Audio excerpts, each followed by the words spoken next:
da direita, se é que ele é de direita, porque de todo essas são as dúvidas que nós temos, mas pronto, ele é um conservador, digamos. Nós não temos dúvidas que ele é de direita. Sim, não, mas ele é um conservador, ele não é da minha direita, pelo menos. É mais e também não é da direita daqueles que... não é da minha direita liberal. Claro. A minha direita assume aqui como uma direita liberal. Portanto, ele é do centro, centrão sem dúvida nenhuma. Eu acho que não vai aparecer mais nenhuma candidatura e acho que perante as alternativas que temos, perante o discurso radical de outros candidatos que chegam a defender que o IRS chega aos 55%, aos 60%, candidatos que não admitem qualquer mudança, que não conseguem ver que a sociedade precisa de mudanças e que o Estado Social precisa de mudanças e que, por questão dogmática, nem sequer admitem essa discussão. Eu acho que não são candidatos que o país precisa. O contexto é então favorável à reeleição de Cavaco Silva? O contexto é favorável à reeleição de Cavaco Silva, mas eu acho que ele tem que ser reeleito à primeira volta.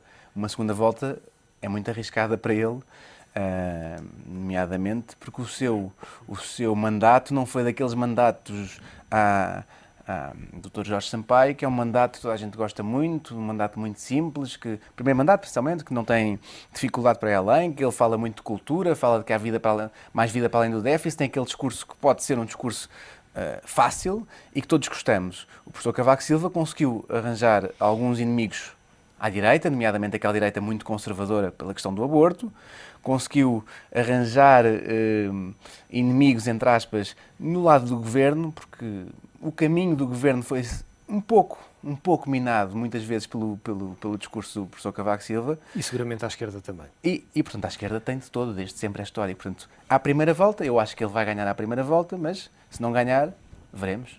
Manuel José Damasio, quando olhamos para a história, analisamos que Ramalhianos, Mário Soares, Jorge Sampaio dissolveram o Parlamento. Cavaco Silva deveria também, em alguma fase do seu mandato, ter dissolvido o Parlamento. E, obviamente, se calhar a vontade não lhe faltou. Eu acho, e aqui concordo completamente com o que o Francisco disse, ele só o teria feito se isso fosse conveniente para uma agenda dele e se desse processo resultasse aquela famosa ideia que chegou a surgir algumas vezes no ar, que é relativamente complexo de se perceber, dos denominados governos de iniciativa presidencial.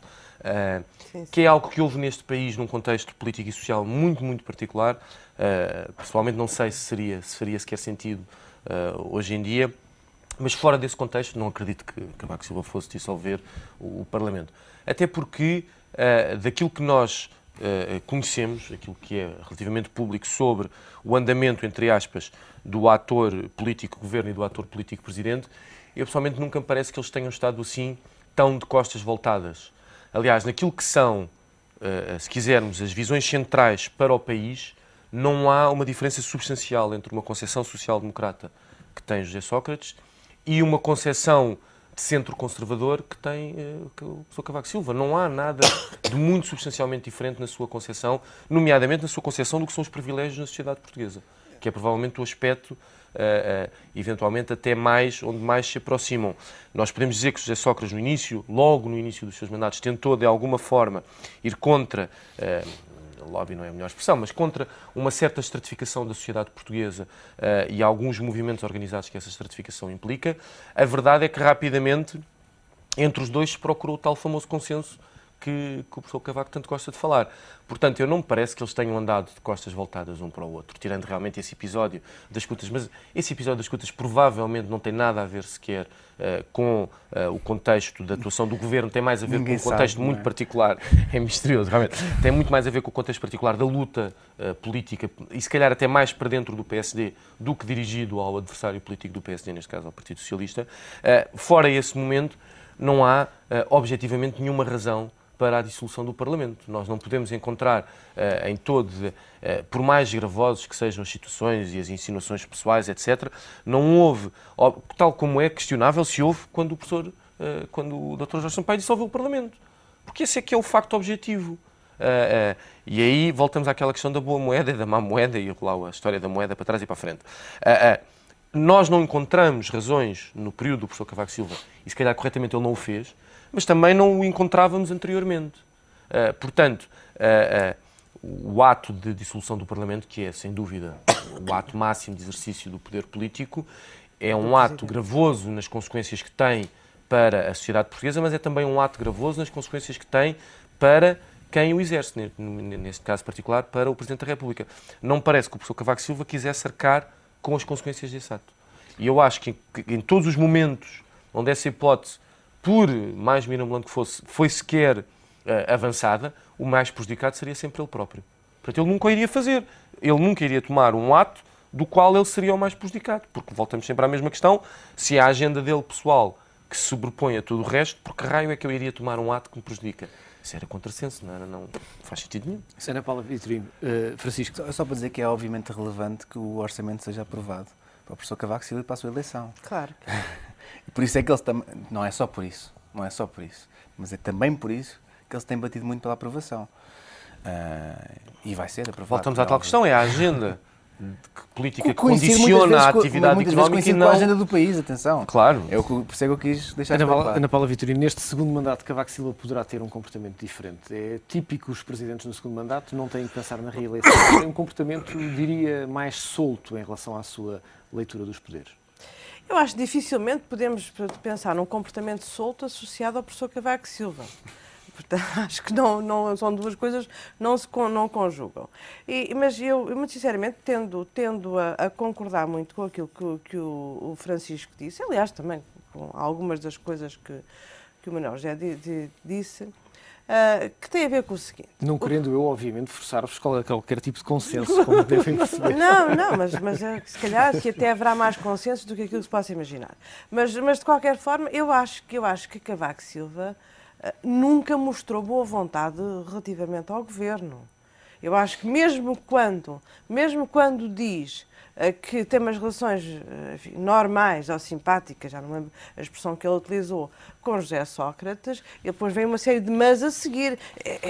Tem porque ele é o primeiro-ministro, e melhor seria se não as tivesse.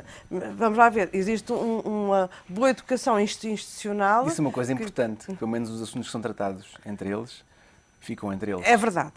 Coisa que no nosso país, hoje em dia é um grande elogio. Já vai sendo raro. Mas, efetivamente, Cavaco Silva tem feito tudo para fazer a vida difícil ao governo. Não só nos episódios que já foram referidos, portanto não vou referi-los novamente, mas também como em todo, até mesmo neste processo de procura de consenso, é quase como um atestado de irresponsabilidade relativamente ao governo. Vamos lá ver se nós nos entendemos. Aqui, quem criou primeiro dificuldade e depois capacidade de se sentarem à mesa, foram os próprios partidos políticos. Porque primeiro houve enfim, erradamente, para si próprio, Pedro Passos Coelho teve aqui um percurso um bocadinho errante até se chegar à mesa. No meu entender, ele teria ganho muito mais para o partido dele. Acho que foi uma falha grave dos seus conselheiros, este percurso.